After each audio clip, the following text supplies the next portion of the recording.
And we're good to go. So, okay, documenting for future team members. What am I talking about? Why is it important? When we're doing RCOS projects, like I said, the last thing on our mind is handing it off for the future. But the reality is we're only here for a maximum of 4 years, and not all of us do RCOS for 4 years. And in reality, most RCOS projects are started for a semester. You make some amount of progress. Pretty much it's always going to be less than you hoped because it's difficult to start from scratch, right? And then you might drop the project. Or you might hope to pass the project on to someone else, some other project lead, some whole other team. The best example of this, for those of you who have been in RCOS for a long time, is RCOS.io. So if we look at RCOS.io, right now, this is like the 7th or 8th version of the RCOS website. If you've been here for a while, you would recognize that this is different. There was an old one called Observatory. Careful, I think someone is... There you go, thank you. This is like the 7th or 8th version of the RCOS website. And why is that? Every version was pretty good, pretty developed, right? But the coordinators that created it would graduate, and they were the only ones who knew how it worked, and there was no documentation, and then they left, and then the new coordinators had no idea what was going on and couldn't pick it up, and had to recreate the whole thing. And that's happened like 7 to 8 times. Oh, I see that someone's saying they got kicked out from the voice channel. I think there's a limit in the number of people who can be in a voice channel when someone's screen sharing. So I think we're at that limit. So give me 1 second. I'm going to quick message in that channel and just say that there's a limit. And then I'll post the recording shortly after this.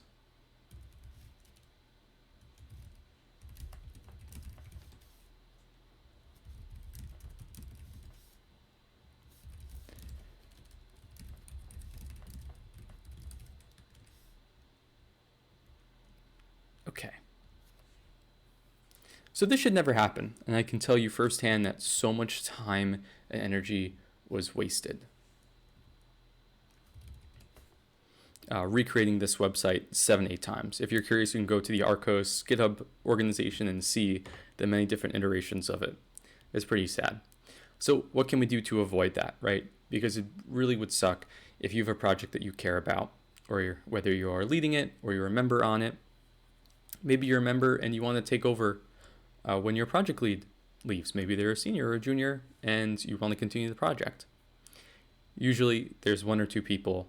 Usually it's just the project lead who has all of that information about how everything works in their head, and it goes away with them, right? They're the one who you go to for every question. They immediately know how it works, right? And that's it. And there's nowhere else you can go. No resources, nothing documented. So now we'll go to my RCOS project and we'll talk about that. I started this project in my freshman year and had a bunch of people join each semester, usually about a dozen students. I quickly realized that I spent most of my time teaching all of the team members, because it was a new set of students every semester, what I had taught the previous semester's team members, right? So I set out to document as much as I could in the repository to make onboarding both current people and future people possible. So let's just look at kind of what that consists of.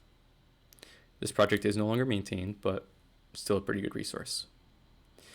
The most important thing, hands down, and this should be a requirement, this shouldn't even be a recommendation, is it should be clearly laid out in your project's README or in a file in the folder, whether it be a contributing file or just the README, how to set up your computer to run the project. If you're on a project right now, whether you're the project lead or just a team member, make sure this exists. If it doesn't exist, that is an easy commit. Make a commit adding this information to the README. Trust me, without this, if you just have a blank README and everyone on the project knows how to do it because the project lead showed them how to, install Node and then install the packages, and then, oh, you have to do this package if you're on Linux, and you have to do this thing if you're on Mac, and if you're on Windows, it's a whole other mess. Make sure it's documented. I see a handful of people can't make it in here, but oh well, it's recorded, so I'll just have to deal with that. So here we see pretty basic local setup, right? And you're writing this for an audience that has no idea what your project is, right? Imagine someone stumbles across GitHub onto your project and goes, oh, this is cool. Maybe they see that it's written in Node and JavaScript, right? Because they look at the languages, right? They might not know how to do anything, let alone run the whole thing. So when you write about the local setup, list out every possible step. I even list out like cloning the repository, right? Especially when you're dealing with languages like Node or Python, make sure you specify what versions of the language that the project depends on. For example, at some points in time, we would update the Node version for this project and it would break when other people were still on version 12 and we were up to like 13, right? Make sure this is listed out. The other main thing I made use of, and the thing I want to spend the most time on, is the wiki. Now, it's important that I quick switch my appearance to the clear mode.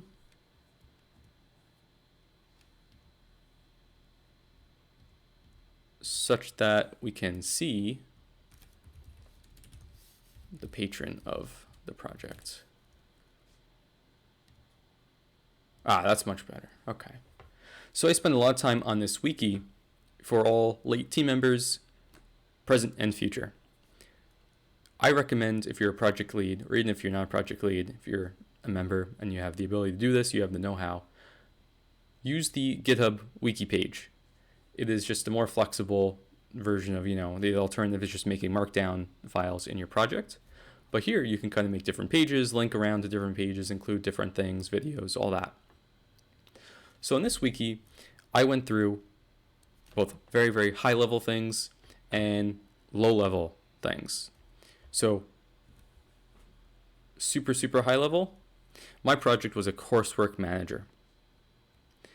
And I came up with a bunch of terminology that wouldn't make sense out of context of the project, right? Assessments and coursework and assignments and exams and all that, due dates versus, to-do items, all of that. That is nonsense, and it's gibberish to anyone who isn't familiar with the behind the scenes of the project, right? So I made a page where I just list that out. So for many of your projects, you'll have these things. You'll have a lot of terminology that you and your team members know, that are obvious to you, but make no sense to anyone else. Put these in the page, whether it be in the README or in the wiki page like this. It might seem obvious to you, but it's extremely helpful in the future. And if you come back to the project after a while. So here I just go through the differences between what I call assessments and coursework. I even give some examples of kind of style practices, like when you are showing information to the users, I said don't refer to things as, actually what the heck did I even mean here? The term coursework should be used. Gotcha, yeah, there we go. So we're just giving style guides on that. And I even went deeper down and we look at a flowchart here. I took 10 minutes to just make a flowchart, right? Graphics are great, much better than just writing it in prose in a bunch of paragraphs. Take a moment. You could do this in Paint if you have to, or there's a gazillion free services that you do this. But this should be something that the project lead does, or someone who has this knowledge about how the whole thing works together, and just map it out very high level. Is there a front end separate from the back end, like is the case with this project? Or do you have a traditional website where it's just a web server and it renders templates and returns HTML, right? What kind of database is it? What other services do you use? As you see, this project used Vue.js for the front end, used Vuex for state management, ViewRouter for navigation, It used Socket.io for any sort of real-time stuff. There was a little bit of chat functionality. This communicated back and forth via an API with the Koa server. If you know Express.js with Node, I should have gone with that, but I went with Koa. It's a very, very similar thing. Use Mongo. I used a bunch of other services: Google Calendar, Twilio, Discord, SendGrid.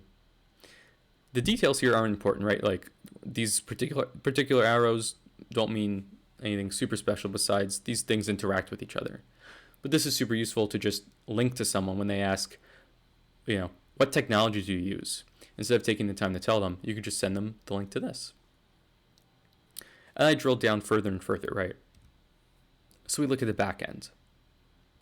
This, I think, is the most useful thing, because when you are presented with a code base that is complex, at this point we had 3,000 commits over, I think, about the span of 2 to 3 years.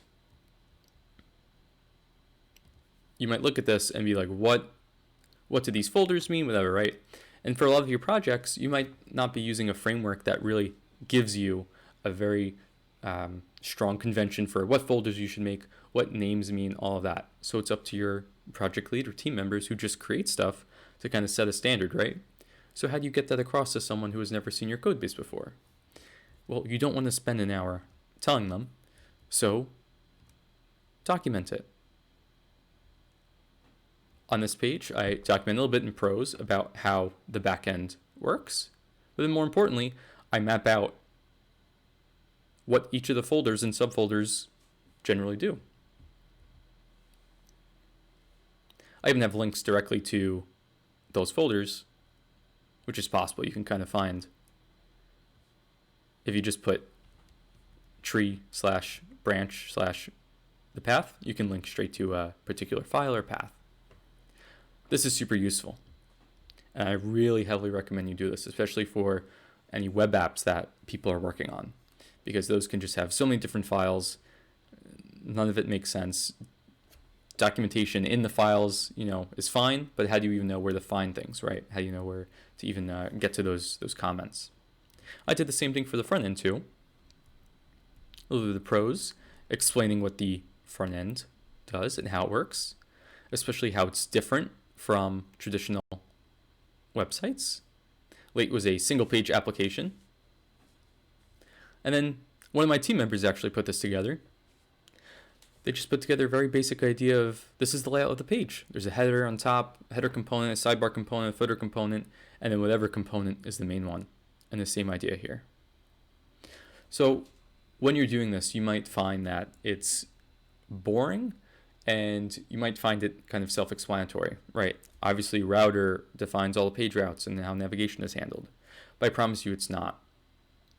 Even for myself, leaving this project for more than a few days and then coming back, I forget what the hell I was doing, right? So imagine what it would be like for someone who's new, trying to onboard them. The benefit of doing this as well is that if you're a project lead and you document this all out properly, you can have random people on the internet look at your repository, and without ever having to contact you and meet with you, they can contribute to your project if you give them enough information on how it works.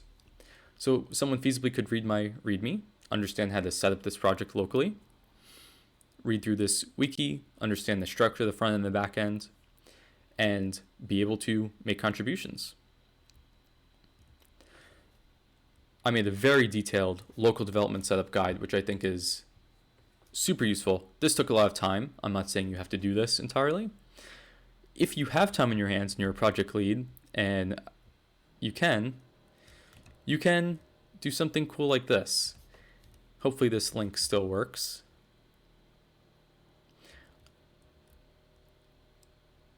I forget whether this was me or a team member, but we wrote a bash script that automates the setup process for the project.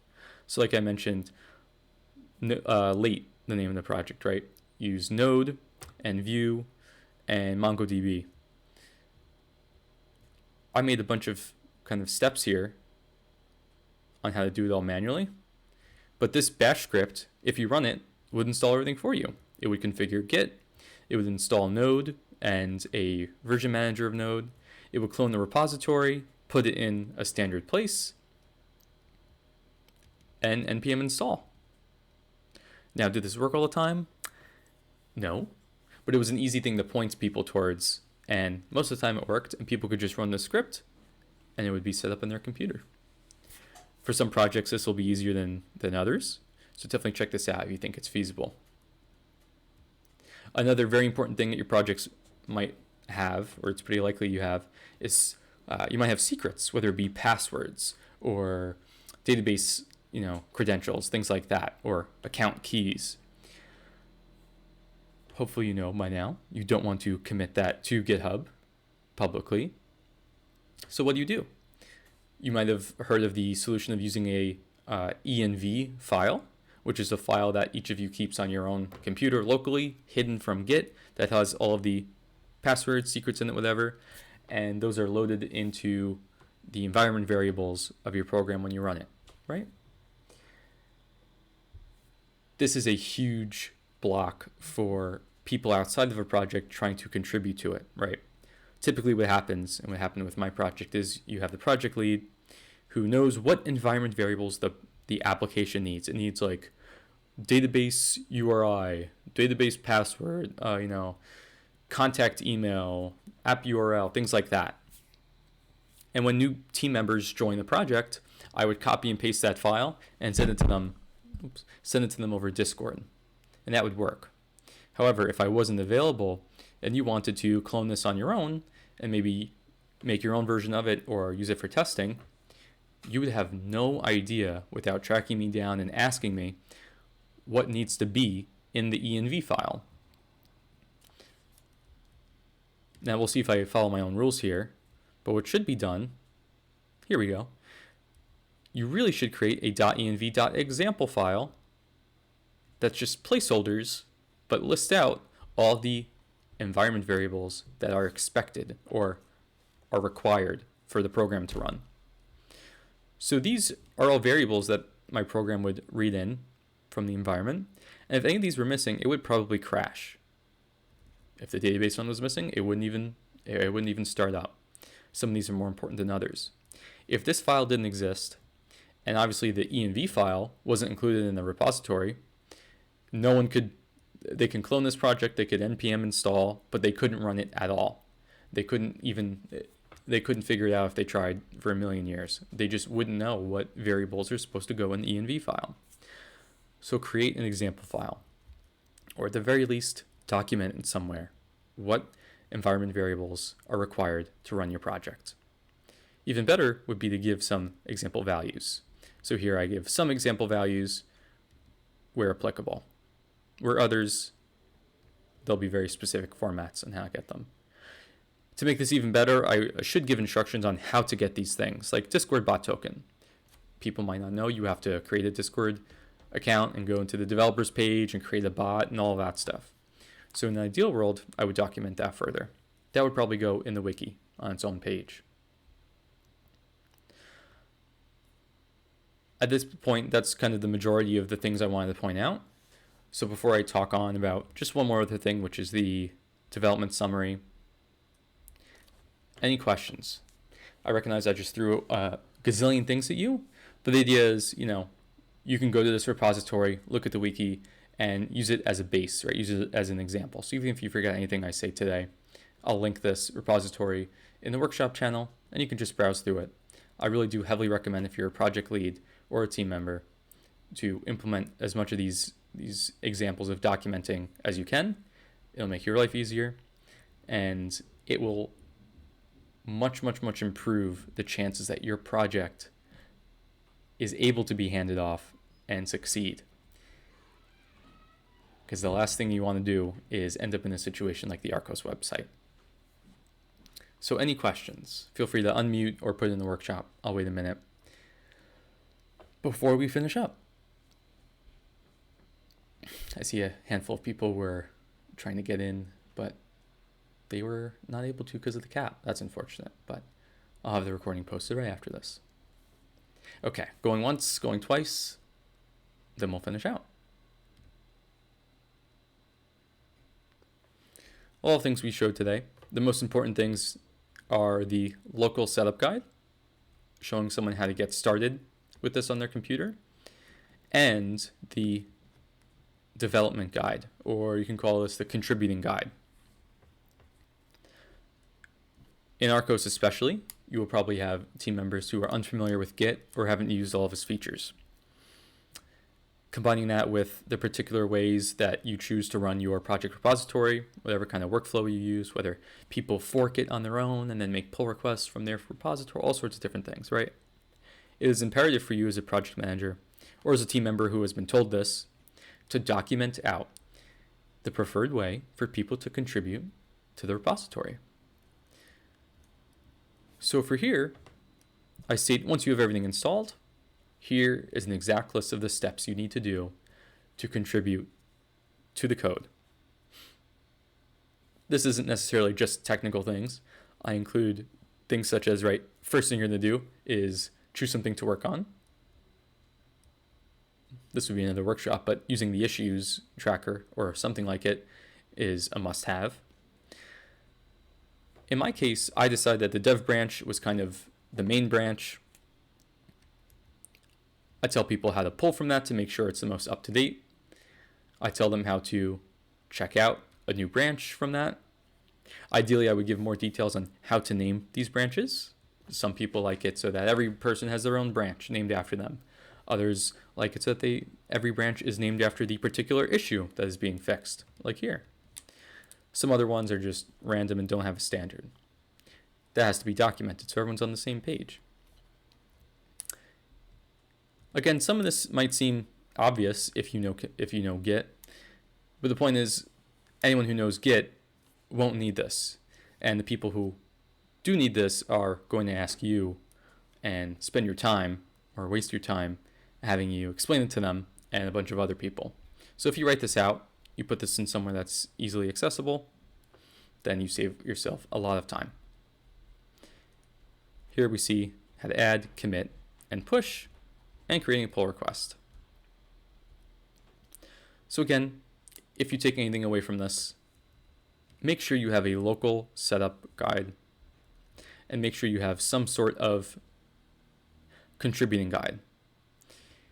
In retrospect, I would have put this in a contributing markdown file because that is more of the convention for GitHub repositories. You have a contributing.md file that just has that information I just showed you. That's something that people look for. It's also great to include links to your project proposal in the README, right, to associate your project with RCOS. And just make it clear, right? Documentation is great, but if you don't link to it from somewhere like the README, then it might not ever be found. So in all, take the time now at the end of the semester when you're not working on the presentations, which I'm sure you all are, to figure out what would someone need to know. If someone totally new was to look at your project, look at the GitHub repository, look at the code base, would they understand how to start contributing to it, or would they need to take hours of your time to figure out what to do? If the answer is the latter, take the time to create this documentation, whether it be the local setup guide or the contributing guide. If you have really great team members, they'll record a whole video tutorial on how to set it up. Hi, this is Zach from like was done here, which is super useful. So these might get out of date, which is a little kind of the downside. This is most important if you plan to run your RCOS project more than one semester. Even if you don't plan to do that, it's important because your RCOS projects inspire the next level of RCOS projects. In fact, I've heard from some RCOS members that even though I killed this project, there's at least one RCOS project that regularly has looked at it for the documentation and kind of the general idea to contribute to their project, right? That wouldn't be very possible if I didn't have this detailed documentation. So for yourself and for the greater good, document for future team members. That is all. Thank you for listening. Any questions? And I'll stop recording here.